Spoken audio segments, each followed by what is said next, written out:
Hello everyone, I welcome you to the channel it's awesome learning. और आज हम करने वाले हैं थ्योरीज ऑफ कॉग्निटिव डेवलपमेंट। ये सारी थ्योरीज बहुत ही इंपॉर्टेंट रहने वाली हैं आपके लिए, राइट। पियाजे, विगोट्स्की, राइट।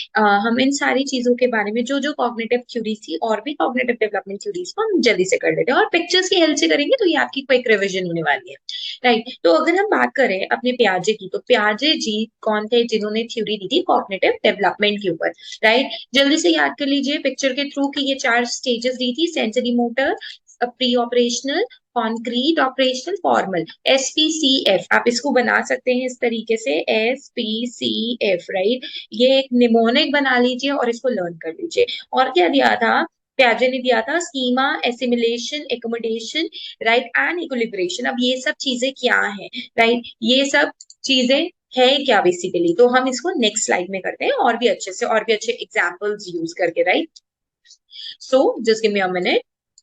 अब हुआ क्या कि पियाजे बोलता है कि चार स्टेजेस है, राइट। यही बोला मैंने आपको, चार स्टेजेस है बर्थ से लेकर 2 इयर्स तक, जिसे हम इन्फेंसी स्टेज भी बोलते हैं। उसे हमने बोल दिया सेंसरी मोटर, क्योंकि उसमें बच्चा सेंसेस से काम कर रहा है। 5 सेंसेस आपको पता है, ठीक है। टच हो गया, आई से विजन हो गया, राइट, नोज से स्मेल हो गया। तो ये सारी क्या है, आपकी सेंसेस है, जिसके अंदर बच्चा ऑब्जेक्ट को परमानेंस लर्न करता है। कोई भी आपने उसको ऑब्जेक्ट दिखा दिया और वो उस ऑब्जेक्ट को अपने मेमोरी में रिटेन कर लेगा, राइट। तो वो तो क्या हो गया आपका ऑब्जेक्ट परमानेंस, राइट। उसके साथ साथ जो नेक्स्ट रहेगा आपका 2 to 6 ईयर वाला जो स्टेज है, इसमें क्या है, प्री ऑपरेशनल स्टेज। इसमें ना बच्चा सिंबल्स के हेल्प से लर्न करेगा, राइट। इसको हम ना अर्ली चाइल्डहुड स्टेज भी बोलते हैं। क्या बोलते हैं? Early childhood stage, right. इसके अंदर बच्चा ईगो सेंट्रिक थिंकिंग सीखता है, लैंग्वेज सीखता है, इमेजिनेशन आ जाती है, एक्सपीरियंस करना सीखता है। तो ये सारी चीज जो चीजें हैं, ये बच्चा क्या कर रहा है, ये आपका 3 to 6 ईयर्स में वो सीखना शुरू कर देता है, राइट। इन एनिमेट चीजों को वो सीखना शुरू कर देता है, राइट। उसके बाद आता है हमारा 7 to 11 ईयर्स, राइट। ये क्विक रिविजन होने वाली है, तो हम फटाफट से रिविजन करते हैं। उसके बाद पिक्चर्स भी आने वाली है, जिससे आप और भी इजीली लर्न कर पाएंगे। कॉन्क्रीट में अब बच्चा और भी ज्यादा डेवलप हो जाता है, तो इस वजह से बच्चे का लॉजिक अच्छा हो जाएगा, लॉजिक अप्लाई करना शुरू कर देगा। कंजर्वेशन यानी उसको मैथ्स में नंबर्स, आइडियाज, क्लासिफिकेशन ये और भी अच्छे से लर्न हो जाएंगे। और 12 ईयर्स में आते ही वो फॉर्मल ऑपरेशनल एज जो बोल सकते हैं हम, जो फाइनल एज ऑफ डेवलपमेंट है, वो आ जाएगी, जिसमें बच्चा लॉजिकली से भी ऊपर आ जाएगा और वो चीजों को रिवर्स कर सकता है। मतलब रिवर्सिबिलिटी की जो थिंकिंग होती है वो सोच सकता है। इथिक्स, क्या चीजें सही है क्या चीजें गलत है, वो सारी चीजें क्या कर पाएगा, वो बच्चा देख पाएगा और समझ पाएगा, राइट। नेक्स्ट है हमारा assimilation and your. Now if you see this, right, इसमें आपको क्या समझ में आ रहा है? आपको ये समझ में आ रहा है कि बच्चे के ब्रेन में एक कॉग्निशन डाला कि ये जो इन्वायरमेंट में उसने क्या देखा, बर्ड देखा। जैसे ही बर्ड देखा उसने एक स्कीमा बना लिया। मैंने आपको फर्स्ट स्लाइड में बोला था स्कीमा क्या होता है। स्कीमा यानी उसने मेंटली क्या आइडिया बनाया कि this is a bird which is flying, right, जो क्या कर रहा है, फ्लाइंग कर रहा है। सेकेंड सीन में उसने क्या किया, एक एरोप्लेन देखा, बट एरोप्लेन को तो उसको पता ही नहीं था क्या बोलते हैं, तो उसने सोचा कि अच्छा ये तो बर्ड की तरह फ्लाई करता है, तो इट मीन्स ये भी क्या है, बर्ड है, राइट। बट हिज मदर केम और उसकी मदर ने बोला कि जो ये जो है वो एरोप्लेन है और जिसे तुम बर्ड समझ पाए हो। तो जो बर्ड उसने समझा था, सुनिए, अब बहुत इंपॉर्टेंट चीज मैं आपको बता रही हूँ, राइट। जो बर्ड उसने समझा था बेसिकली वो क्या था, जो बर्ड उसका मेंटल माइंडसेट के अंदर जो गया था, दैट इज एसिमिलेशन। अच्छा, कोई भी चीज उड़ रही है, जैसे मान लीजिए पेपर उड़ रहा है और मैं पेपर को उड़ते हुए बोल दूं कि वो बर्ड है, ठीक है, तो मेरे माइंड में ऑलरेडी जो एक स्कीमा है, दैट इज उसी में ही मैंने ऐड कर दिया अपनी नॉलेज के अंदर ही। प्रीवियस नॉलेज में ही अगर मैं कुछ ऐड कर रही हूँ तो दैट इज एसिमिलेशन। बट अगर मुझे कोई करेक्ट कर रहा है, ठीक है, और मैं अपने हिसाब से उसको उसके अंदर क्या कर रही हूँ, चेंजेस लेकर आ रही हूँ, क्या ला रही हूँ, चेंजेस लेकर आ रही हूँ, उसे बोलते हैं अकोमोडेशन। तो अगर हमारे प्रीवियस स्कीमा के अंदर हम कुछ ऐड कर देते हैं, ठीक है, जैसे हम बचपन में करते थे ना, चिड़िया और तोता उड़ करते थे, तो हमें पता था अच्छा जी ये चीजें जो है ये फ्लाइंग ऑब्जेक्ट है, यानी फ्लाइंग ऑब्जेक्ट कौन से होते हैं, जो उड़ सकते हैं, ठीक है। बट अगर कोई ऐसी चीज हो, ठीक है, जो कि हमारे माइंड में गलत स्कीमा ऐड हो चुका है, गलत आइडियाज ऐड हो चुके हैं, उसको हम जब क्या करते हैं, ऐड करते हैं, यानी अपनी नई नॉलेज को ऐड करते हैं, तो हम उसे क्या बोलते हैं, हम बोलते हैं accommodation. I hope this is clear to you, right. So the next is, अगर आप इस वाली पिक्चर को अच्छे से समझे, integrating reality into one's own view, जो हमारे खुद के व्यूज हैं। और जब हमने अपने व्यूज को चेंज कर दिया, ठीक है, हमने व्यूज को चेंज कर दिया बिकॉज वी वर रॉन्ग और हमारे स्कीमास जो थे गलत थे, और जब वो हम बैलेंस कर देते हैं उसमें एसिमिलेशन और अकोमोडेशन में एक बैलेंस क्रिएट कर देते हैं, उसे बोलते हैं इक्विलिब्रेशन। सो यहाँ पर ध्यान रखिएगा, प्याजे ने और क्या कहा था, प्याजे कहता है थॉट पहले आती है, लर्निंग बाद में आती है, यानी पहले विचार आते हैं, बच्चा लर्न बाद में करता है। जेनेटिक एपिस्टेमोलॉजी, ये बहुत बार पूछा जाता है सीक्रेट के अंदर। तो जेनेटिक एपिस्टेमोलॉजी क्या है, कि बच्चे के अंदर ना एक एंजाइटी होती है, एक क्यूरोसिटी होती है ये जानने की कि ऑर्गन्स कहाँ से आए, ठीक है, ऑर्गन्स किस तरीके से अंदर से आ गए, और स्कीमास के बारे में जो कि मैंने आपको बता दिया कि मेंटल आइडियाज जो बच्चे के रहते हैं, वो सारी चीजें क्या बताई गई हैं, प्याजे की थ्योरी में आई गई है। तो I hope this is clear to you, the quick revision of प्याजे theory. Next is the Vygotsky. अब विगोस्की साहब क्या कहते हैं, इनकी सोशल कल्चरल थ्योरी है। इन्होंने ना समाज के ऊपर बहुत ज्यादा क्या किया है, समाज के ऊपर बहुत ही ज्यादा अपना फोकस किया है। अब इन्होंने ना ये तीन चीजों के बारे में बहुत ज्यादा इंपॉर्टेंट चीजें बोली है, तो इसको हम समझ लेते हैं क्विकली। अब इन्होंने बोला है कि जो एक बच्चा है ना, राइट, वो कौन सी एरिया में है, वो एक जोन ऑफ प्रॉक्सिमल डेवलपमेंट के एरिया में है। मतलब वो ऐसे डेवलपमेंट में है कि वो खुद से कर सकता है, राइट। तो टीचर को कैसे काम करना है, एक फैसिलिटेटर की तरह काम करना है, ठीक है, उसको खुद को पता है कि मुझे क्या करना है। अब कई बार क्या होता है कि हम बच्चे को हम क्या करेंगे, एज अ फैसिलिटेटर सिर्फ हेल्प करेंगे। स्कैफोल्डिंग से, स्कैफोल्डिंग क्या होता है, जैसे हम उसको सीढ़ियां चढ़ने में हेल्प कर रहे हैं, चढ़ेगा वो खुद ही, बस हम उसको थोड़ी सी हेल्प कर रहे हैं, और वो जो पर्सन हेल्प कर रहा है that is the more knowledgeable other, ठीक है। वो पर्सन कौन है, जो कि उससे थोड़ी सी ज्यादा नॉलेज रखता है। तो चाइल्ड कौन सी स्टेज पे है, जोन ऑफ प्रॉक्सिमल डेवलपमेंट की स्टेज में, ठीक है। उसको जब हम उसको हेल्प करते हैं तो हम उसको क्या बोलते हैं, स्कैफोल्डिंग, राइट। और वो हेल्प करने वाला कौन है, more knowledgeable other, right. So it means हम बोल सकते हैं कि जो वेगोस्की ने दिया, वेगोस्की कहता है सोशल इंटरेक्शन, लैंग्वेज, कल्चर, ये तीनों चीजों से बच्चा सीखता है। बच्चा जितनी ज्यादा सोशली इंटरेक्ट करेगा, भाषा से सीखेगा, कल्चर से सीखेगा, तो ये सारी चीजें जो रहेगी ये बहुत ही इंपॉर्टेंट रहने वाली है वेगोस्की के लिए। मतलब वेगोस्की ने ये सारी चीजों पे बहुत फोकस किया। अब ये जो मैं बता रही हूँ ये बहुत इंपॉर्टेंट है, ये कुछ टर्म्स है जो कि आप लर्न करके चली जाइए। प्राइवेट स्पीच के बारे में वेगोस्की ने बोला, ठीक है। प्राइवेट स्पीच क्या होती है कि बच्चा अपने आप से ही बातें करता है, ठीक है, उस वो अपनी एक मेंटल स्पीच में रहता है। अच्छा, आज मैंने ये किया, आज मैंने वो किया, आज मैं ऐसा करूंगा। मेक बिलीव प्ले, ठीक है, डॉक्टर डॉक्टर खेला, राइट, तो वो मेक बिलीव प्ले है।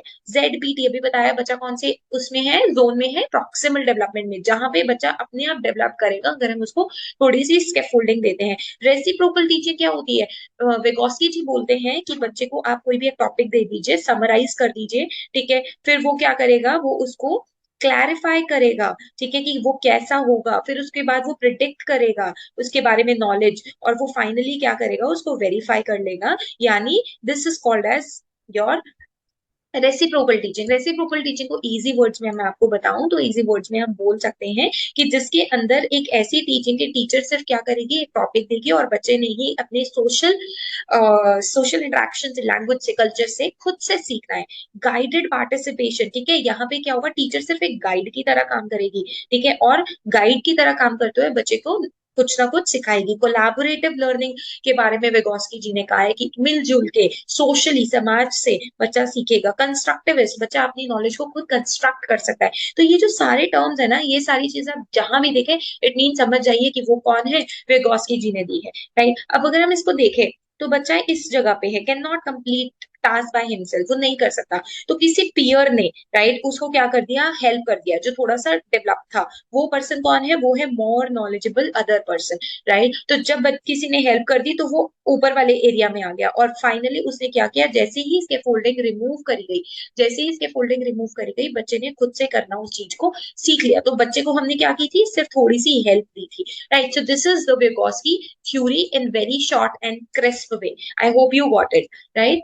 नेक्स्ट है कोलबर्ग की थ्योरी। जी कोलबर्ग ने क्या दिया था हमें, कोलबर्ग की कौन सी थ्योरी थी, मोरल डेवलपमेंट थ्योरी थी। इसके कितने लेवल्स थे, राइट, कोलबर्ग के कितने लेवल थे और कितनी स्टेजेस थी, राइट। कोलबर्ग के 3 लेवल्स थे, ठीक है, और 6 स्टेजेस थी, राइट। ये ध्यान में रखिएगा, 6 स्टेजेस दी थी, हर एक लेवल में कितनी थी, हर एक लेवल में दो दो थी, राइट, हर एक लेवल में दो चीजें आती थी। तो पहली जो थी वो थी प्री कन्वेंशनल, दूसरी थी कन्वेंशनल, तीसरी है पोस्ट कन्वेंशनल। अब इनका क्या मतलब है, इसको थोड़ा सा डीप में करते हैं बट क्विकली करेंगे, राइट। तो अब इनका ये मतलब है कि आप जो प्री कन्वेंशनल एज में बच्चा है ना, वो 3 to 7 ईयर का है, राइट। कन्वेंशनल ईयर का है 8 to 13, अभी हम करते हैं इसको डिटेल में। पोस्ट कन्वेंशनल में एडल्ट में जा चुका है। अब आप 3 से 7 साल के बच्चे को क्या समझते हैं, अगर आपने इनको ध्यान से देखा होगा तो आप उनमें देखते हैं, उस बच्चे के अंदर देखते हैं कि जो वो बच्चा है वो पनिशमेंट अवॉइड करना चाहता है, ठीक है। वो चाहता है कि मुझे पनिशमेंट ना मिले, ठीक है। आप बोलोगे उसको अच्छा ठीक है मम्मा मारेंगी आपको अगर आप ये काम नहीं करोगे, पापा आ जाएंगे ना फिर देख लेना, ऐसा करते हैं ना। उसके बाद उसके खुद के कुछ सेल्फ इंटरेस्ट होते हैं, ठीक है। अगर वो किसी गेम में स्पेसिफिकली इंटरेस्टेड है तो वो क्या है, वो प्री कन्वेंशनल स्टेज है, राइट। अब इसके अंदर आप प्री कन्वेंशनल स्टेज के अंदर बच्चा ओबीडियंस और पनिशमेंट सीखता है, तो यहाँ पर बच्चे को हम ओबीडियंस सिखाते हैं। यहाँ पर जो बच्चा है, राइट, इस वाली एज में जो सबसे नीचे वाली एज है, यहाँ पे बच्चा ओबीडियंट है, या क्यों, क्योंकि उसको पता है या तो वो ओबीडियंट रहेगा या तो उसको पनिशमेंट मिलेगी, राइट। अब बच्चे के यहाँ पर जो फर्स्ट ही आपका लेवल है जिसके अंदर सेकंड स्टेज है सेल्फ इंटरेस्ट, राइट। वो ग्रुप बनाता है, कैसे ग्रुप बनाएगा, गर्ल्स जो रहेंगी गर्ल्स के साथ रहेंगी, बॉयज जो रहेंगे बॉयज के साथ रहेंगे, तो उनके जो सेल्फ इंटरेस्ट होते हैं वो इस तरीके से रहते हैं, ठीक है। अब बात करते हैं गुड बॉय एटीट्यूड। अब ये जो है ये आपका कन्वेंशनल स्टेज है, जब बच्चा 8 से 13 साल की उम्र के अंदर रहता है, ठीक है। उसमें बच्चे में थोड़ी सी मोरल वैल्यूज आ जाती हैं और बच्चा गुड बॉय गुड गर्ल वाले स्टेज में रहता है, ठीक है। उसको पता है मुझे मुझे अगर क्लास में फर्स्ट आऊंगा तो मुझे सारे क्या कहेंगे, मुझे कहेंगे कि हाँ ये तो गुड बॉय है, ये गुड गर्ल है, ठीक है। वो सबके साथ अच्छे रिलेशनशिप बनाना सीखता है, ठीक है। कि नहीं मुझे तो ये वाले कपड़े लेने हैं क्योंकि मैं अपने क्लास में अच्छा दिख सकूं या मैं थोड़ा डिसिप्लिन बन सकूं अगर मेरी यूनिफॉर्म क्लीन होगी तो good boy good girl orientation जो रहता है यहाँ पे आपको सेकेंड एज में रहता है। और उसके बाद है लॉ एंड ऑर्डर। अब यही आपका स्टेज है कन्वेंशनल, बट स्टेज रहेगी फोर्थ और लेवल रहेगा 2, जिसके अंदर बच्चे को पता है कि मैं अगर ये लॉ फॉलो नहीं करूंगा तो मुझे क्या मिलेगी, पनिशमेंट तो मिलेगी मिलेगी, क्योंकि फर्स्ट में था बट उसने इसको रूल की तरह फॉलो किया है। और जब जब वो पोस्ट कन्वेंशनल में आ जाता है तब वो रूल की तरह फॉलो नहीं करता, वो समझता है कि ये सबको करना चाहिए, राइट। अब मैं आपको इस तरीके से समझाती हूँ कि ये जो कोलबर्ग की थ्योरी है, आप यहाँ देखिए तो लेवल फर्स्ट में प्री कन्वेंशनल मोरालिटी, बच्चे को लगता है कि ओबीडियंट होना चाहिए क्योंकि मुझे पनिशमेंट मिलेगी, ठीक है। और सेकंड केस में बच्चे के सेल्फ इंटरेस्ट डेवलप हो जाते हैं, अभी मैंने आपको बताया गर्ल गर्ल के साथ रहती है, बॉय बॉय के साथ। सेकंड में कन्वेंशनल है जिसके अंदर सोशल अप्रूवल, समाज के कारण बच्चा क्या कर रहा है, गुड बॉय गुड गर्ल की तरह दिख रहा है, ठीक है। अब उसको पता है फोर्थ स्टेज में आके जो कि है आपकी लॉ एंड ऑर्डर वाली,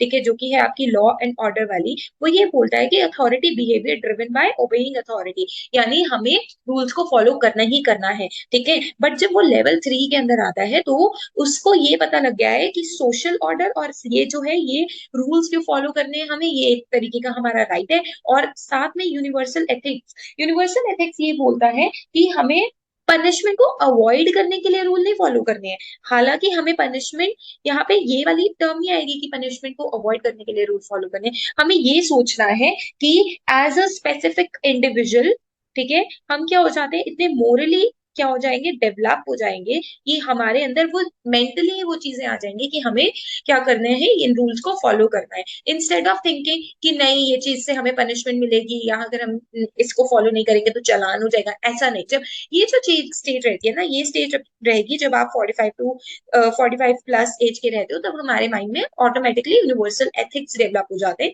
that is this thing, right? So I hope this is clear to you. So हम चलते हैं अपनी नेक्स्ट थ्योरी के ऊपर जो कि कोलबर्ग की ही है, बट अगर आप इसको टेबल को अच्छे से समझ चुके हैं तो आप इसको ध्यान रखिएगा। ओबीडियंस आपकी इन्फेंसी में होगा जहां पर बच्चे को पता नहीं है कि क्या राइट है क्या रॉन्ग है, बस वो उसको पनिशमेंट अवॉइड करनी है। सेल्फ इंटरेस्ट में बच्चा प्री स्कूल स्टेज में होगा, ठीक है, जिसमें उसको पता है कि मुझे तो पनिशमेंट मिल सकती है और इसलिए उसको सिक्योर रहना है पनिशमेंट से। कंफर्मिटी, इसके अंदर क्या रहेगा, स्कूल में होगा बच्चा, बच्चे को चाहिए कि मेरे को सब अच्छा अच्छा बोले, गुड बॉय गुड गर्ल वाली स्टेज होगी। उसके बाद उसका जो नेक्स्ट लेवल है अगेन स्कूल एज, जिसके अंदर रहेगा हमारा लॉ एंड ऑर्डर वाला, तो बच्चा एक फिक्स रूल के अंदर रहेगा, अपने अंदर उस दरमियान रहेगा, ठीक है, उसी के अकॉर्डिंगली वो काम करेगा। अब रहता है सोशल कॉन्ट्रैक्ट, जो कि रहेगी आपकी सोशल कॉन्ट्रैक्ट ओरिएंटेशन, इसमें बच्चा टीनेजर में होता है, वो म्यूचुअल बेनिफिट देखता है, मोरली राइट क्या है वो समझता है, बट कई बार मोरली राइट लीगली राइट नहीं होता है, ठीक है। Utilitarian rules that makes the life better, utility के रूल्स जो कि सबकी लाइफ को बढ़िया बना दे, ठीक है, वो सारी चीजों को सोचता है। और फाइनली जब हम एडल्टहुड में आ जाते हैं, राइट, जहाँ पे हम लोगों को पता है कि मॉरलिटी जो है वो बेसिक है और सबके बेनिफिट में होनी चाहिए, right. So this is about the Kohlberg theory. I hope this table is clear to you, right. Next है हमारी ब्रूनर की थ्योरी। ब्रूनर जी क्या बोलते हैं? ब्रूनर की जो थ्योरी है that is all about cognitive development theory. And अब यहाँ पे उसकी तीन स्टेजेस थी, इनएक्टिव, आइकॉनिक, सिंबोलिक। इनएक्टिव में बच्चा कैसे सीखता है? जब वो एक्टिव ही नहीं है। अब इसका मतलब ये थोड़ी इनएक्टिव है, इसका मतलब ये है, यहाँ पे इन वाला नहीं है, ई एन है, कि बच्चा अपने मूवमेंट से, अपने एक्शन से सब कुछ सीखेगा, ठीक है। आइकॉनिक में बच्चे को आप कुछ ग्राफिक्स दिखाएंगे, राइट, कुछ ग्राफिक्स दिखाएंगे, कुछ पिक्चर्स दिखाएंगे और बच्चा उससे सीखेगा। और सिंबॉलिक में आप बच्चे को कुछ एब्स्ट्रैक्ट सिंबल्स देंगे, कुछ कॉम्प्लेक्स सिंबल्स देंगे, उससे सीखेगा। ब्रूनर का ना ये चीज ध्यान में रखेगा, ब्रूनर और प्याजे जी को बहुत ही ज्यादा एक दूसरे के साथ रिलेट किया गया है। तो हम समझते हैं कि इनएक्टिव में क्या होता है। इनएक्टिव में बच्चा जो सीखता है वो वर्ल्ड से सीखेगा, बाय एक्शंस, एक्शंस कर करके, सेंसेशन से, सेंसेस को यूज करके। यहाँ पे बच्चा इन्फेंसी स्टेज में रहेगा, ठीक है। और जैसे बच्चा बाईसाइकिल राइडिंग करना सीख सकता है, नॉट टाइंग अ नॉट सीख सकता है, लेसेस बांधना सीख सकता है, टेस्टिंग एप्पल सीख सकता है, ठीक है। तो जो भी चीज बच्चा सेंसेस से कर रहा है वो रहेगा, या कुछ मूवमेंट करके कर रहा है, राइट, वो आपका आता है इनएक्टिव के अंदर, right. I hope enactive is clear to you. उसके बाद आता है आइकॉनिक। आइकॉनिक में क्या होगा? बच्चे को पिक्चर्स दिखाएंगे, मॉडल्स दिखाएंगे, वो अपने माइंड में कुछ मेंटल इमेजेस बना लेगा। आप प्याजे के लेवल में कहें तो स्कीमास बना लेगा, और वो क्या करेगा? उस ऑब्जेक्ट को रिकॉग्नाइज करेगा, राइट।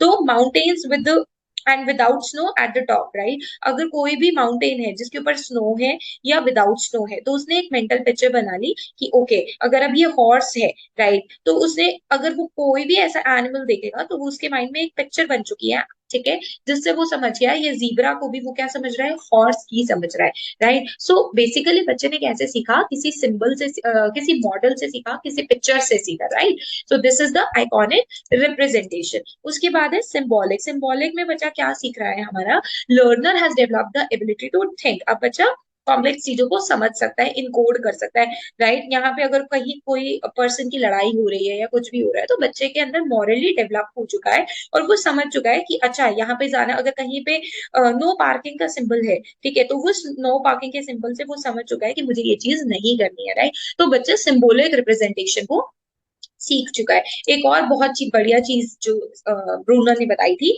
जो थी डिस्कवरी लर्निंग। मतलब उसका कहने का मतलब था कि बच्चा खुद डिस्कवर कर सकता है, बच्चा अपनी नॉलेज को खुद डिस्कवर कर सकता है, right. It increases the responsibility to learn and own motivation. अपनी मोटिवेशन से, स्पाइरल करिकुलम से, स्पाइरल का मतलब क्या है? इजी से कॉम्प्लेक्स की तरफ बच्चा क्या जाएगा? बढ़ेगा। क्या बोल रही हूँ मैं? कि इजी से कॉम्प्लेक्स की तरफ जो रहेगा बच्चे की डेवलपमेंट होगी। जैसे हम बच्चे को सिखाते हैं किससे? Known to unknown, right. इस तरीके से हम बच्चे की लर्निंग कराते हैं। तो यही ब्रूनर ने सिखाया कि बच्चा जो है अपनी डिस्कवरी, अपनी लर्निंग खुद कर सकता है, राइट। तो ये जो थी, ये हमारी थी ब्रूनर की theory, right. So I hope आपको ये सारी थ्योरीज क्लियर हो गई होंगी, and if you really like it, do subscribe the channel, like the video. Thank you so much for watching.